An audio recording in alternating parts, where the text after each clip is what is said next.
Hey everyone, welcome back to Red Banner Racing. Welcome back to the channel. As you guys can see, we finally have our 1 year review of the XMAXX. Now, it's been more than a year. It's actually probably been closer to probably 14 months. So we've been a little bit late on it. We've had a lot of things going on. We have the XMAXX 1 year review. Will's working on the Creighton 1 year review because that one's coming up too. This one's gonna be a list.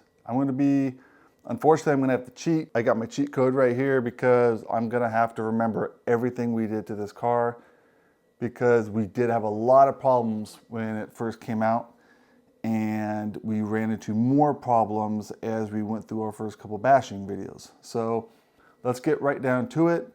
Let's talk about it. Is this the right car for you? Is the price point right? Is the durability right? What about the upgrades? Do you have to do anything out of the box?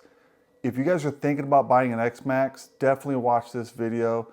Get our perspective of what we've experienced with this. Now, everyone's experience will be different. This is our experience. I've seen a lot of other guys, a lot of other videos out there have completely opposite experiences. So we are gonna go through everything we upgraded, some pros, some cons, what we love about it, and where we rank this truck among all the other ones. As you can see behind me, we got the infraction.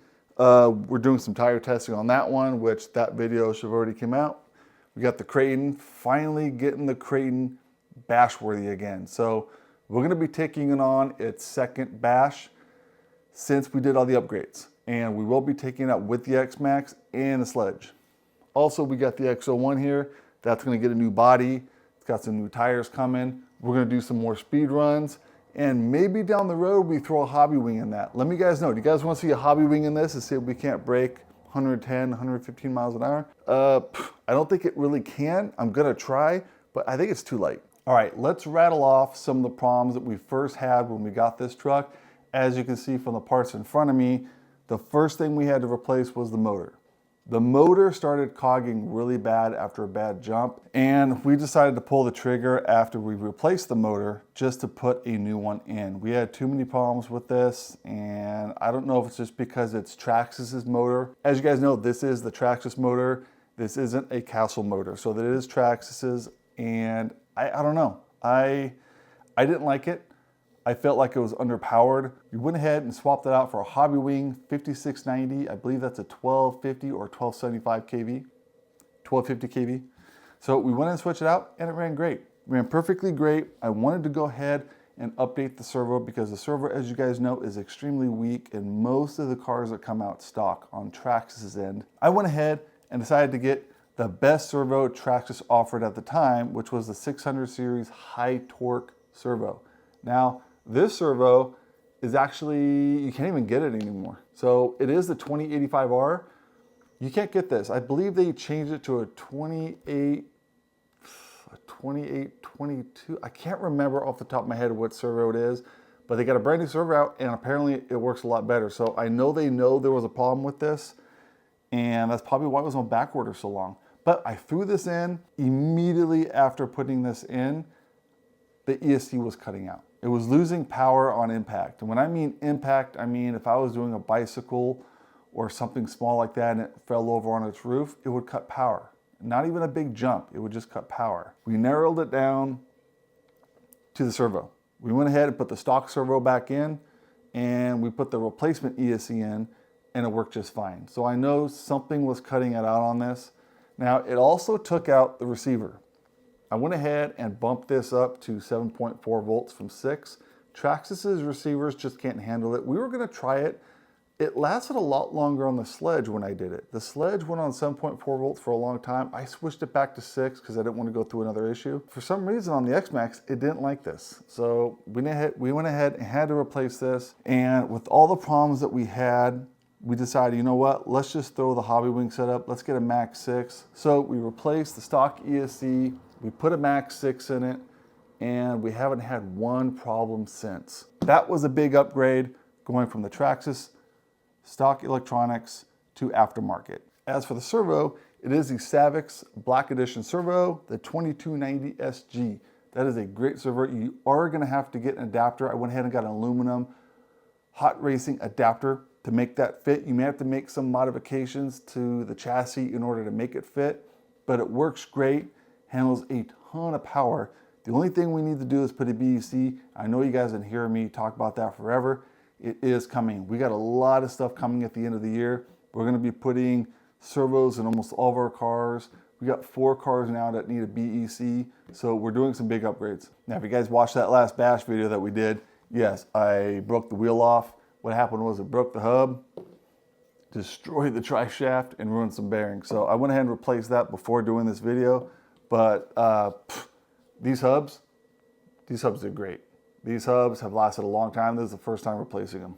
A lot of guys actually on the V5 XMAXX complain about breaking hubs. So what they were doing was they were putting the XRT hubs in it because for some reason they're a lot stronger. So I haven't had to deal with that yet. That's the first hub we've replaced on this truck. So I'm actually pretty satisfied with it. Let's rattle down some of the upgrades that we did. So as you guys can see, I do have the GPM aluminum latch for the body.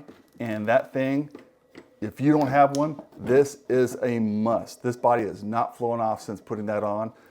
For those of you who have seen the XMAXX bodies just fly off cars, that stops it, because what's happening is the stock one's flexing, it's allowing it to come unlatched from the back, and the body pops off.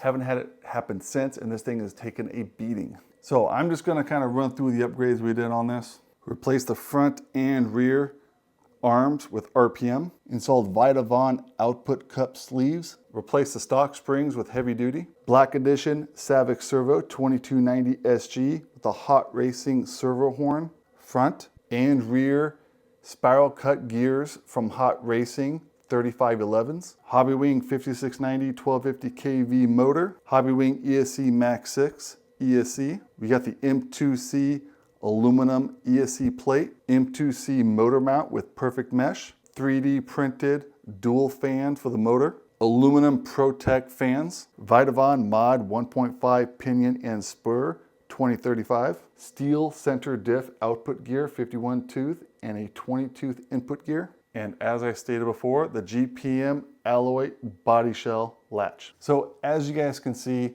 there was a lot of upgrades with this truck. Some of them were more preventive maintenance and others were because of failures. Now, as far as the arms go, the RPM arms offered a lot more strength, where the first time we took this truck out for a bash, we broke a front and a rear arm. So that was really unfortunate, but it broke really, really easily.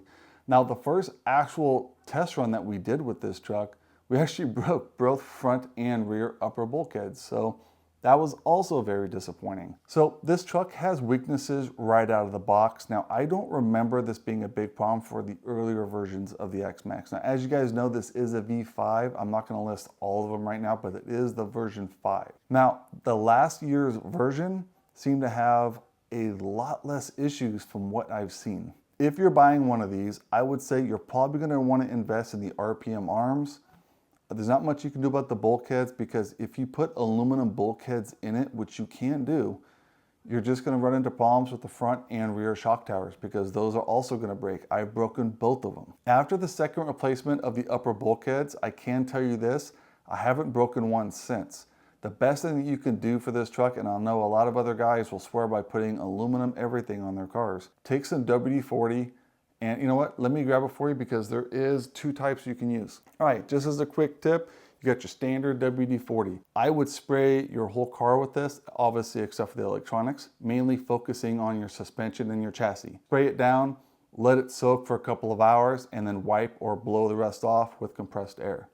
And what this will do is it'll absorb into the plastic and it'll help make the plastic a little bit more pliable so that it gives a little bit when you get those hard impacts. Now, what I have found is WD-40 also makes a penetrant, the one that with the red lettering.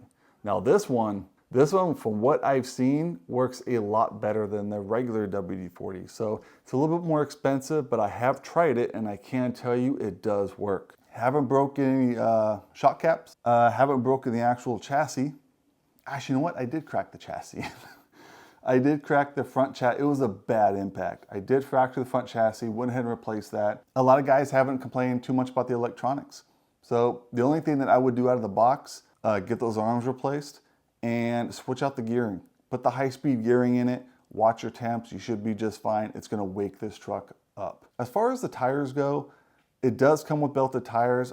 I went out and I went ahead and got some standard Sledgehammer tires. Get the 8S rated, non-belted, and you're gonna be extremely happy with it. The belted tires, it just, unless you hit a steep enough ramp, it's gonna be extremely hard to get this car to rotate. So I would definitely switch them out for non-belted. Honestly, I haven't blown one tire yet since I've had it, and it's been over a year. The non-belted tires actually work out just fine. Now, all the upgrades that I've done to this truck, I have ran into an issue where I've almost blown a tire off because of too much power. If you're gonna upgrade with the hobby wing and the gearing, just really make sure you're not overpowering it and try and set your punch to maybe a default, which I think is 5 or 6. Right now I'm at 7. This thing can do great air tricks. It runs great in off-road, handles any kind of terrain that you're gonna throw at it. This is a great truck for those of you that are experienced and looking for something that's gonna conquer the off-road. Now, as far as the cons go, you're gonna have weak suspension parts, weak electronics, the bulkheads are just naturally weak, and the shock towers. Not to mention the toe links. I didn't mention the toe links. I am wearing a groove in the toe links on both sides, and that's because the end points are full left and full right, so they kind of rub up on the toe link, and I've broken 2 or 3 toe links because of wear. I wouldn't really call that a weak point. I would say you might just have to sacrifice a little bit of the turning radius if you want to tone down your end points so that you don't rub those too much. I just let it rip. If they break, they break. I keep extras in stock, and I just replace them when they break. Let's check out the hits this thing has taken and kept going.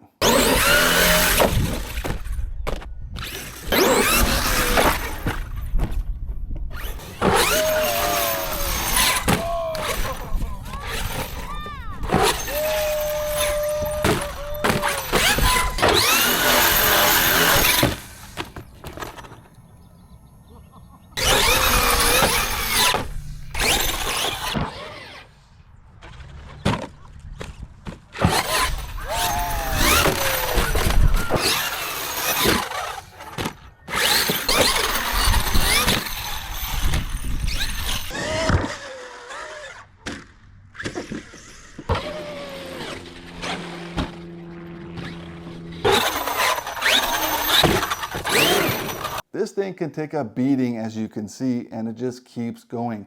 It has broken a few times on some of those bigger hits, but it is such a tank. It is so fun to drive. Even when it's braking, it's so much fun. Now, let's take a look at some of the tricks this thing can do and how it handles the ramp.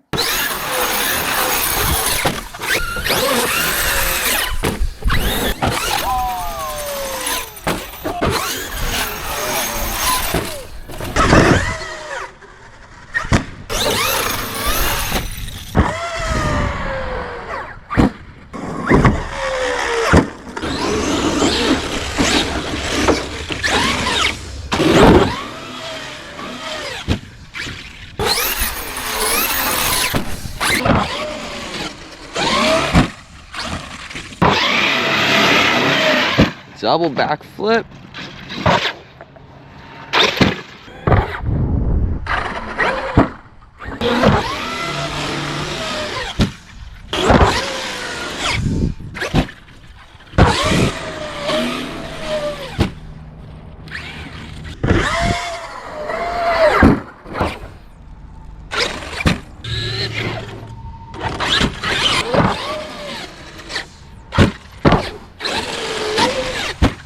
So as you can see, this truck for me is highly rated.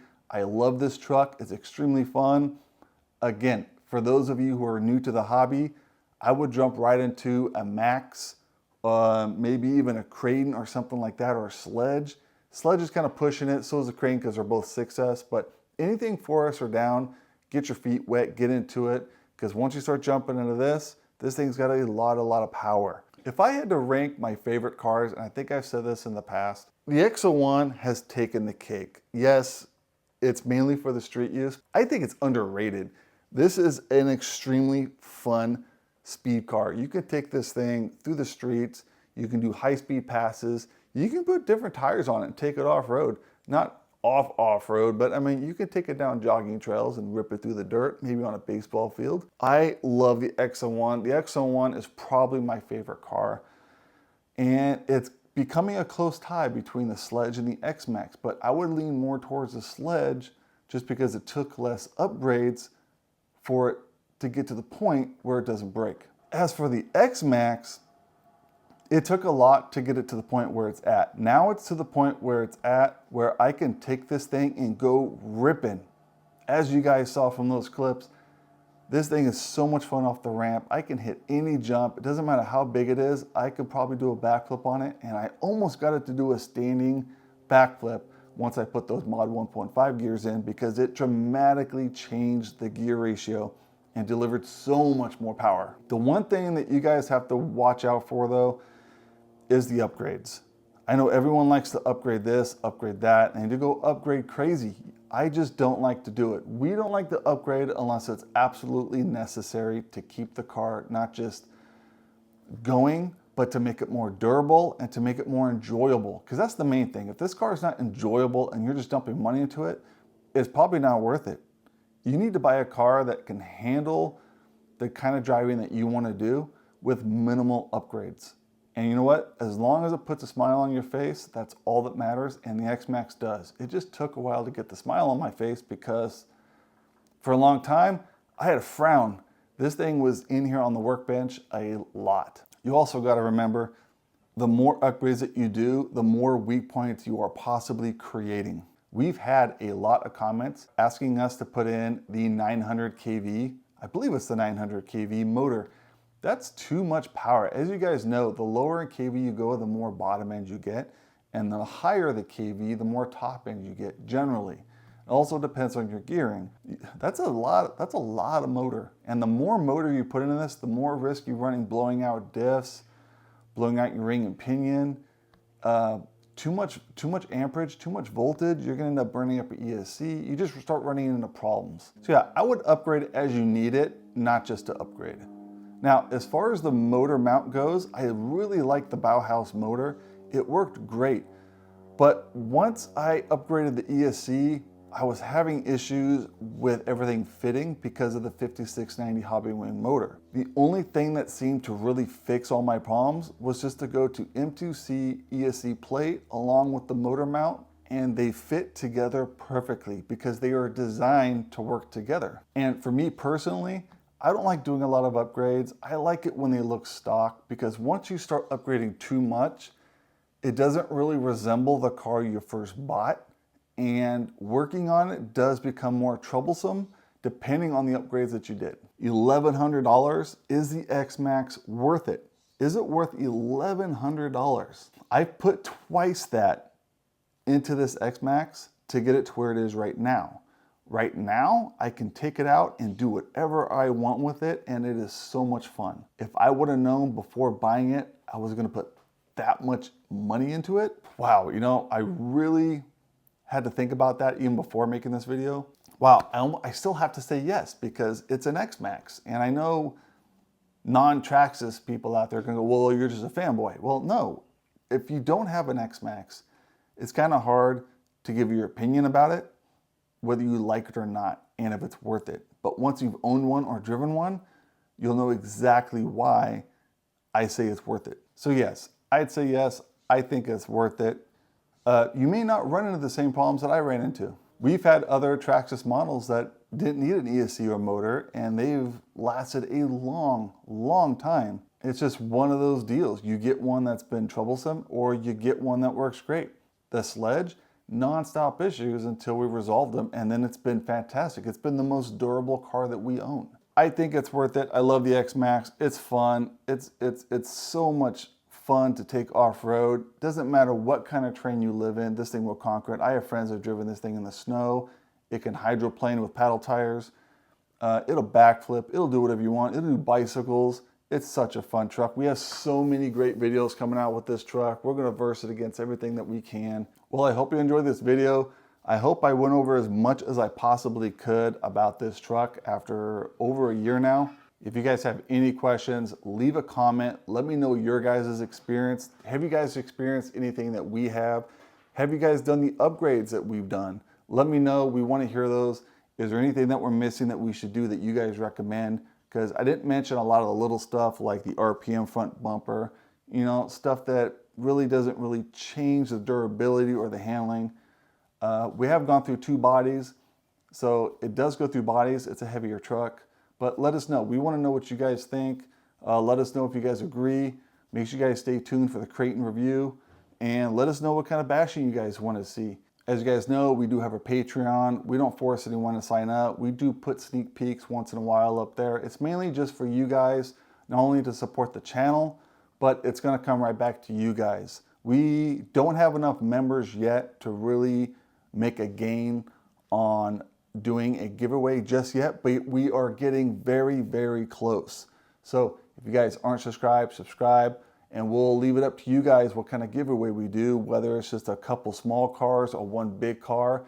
It's your guys' money, so it's going right back to you guys. Make sure you guys like and subscribe. It really helps us out. We're growing really fast, and that's because of you guys. Hope you guys like this video. We'll see you guys on the next one.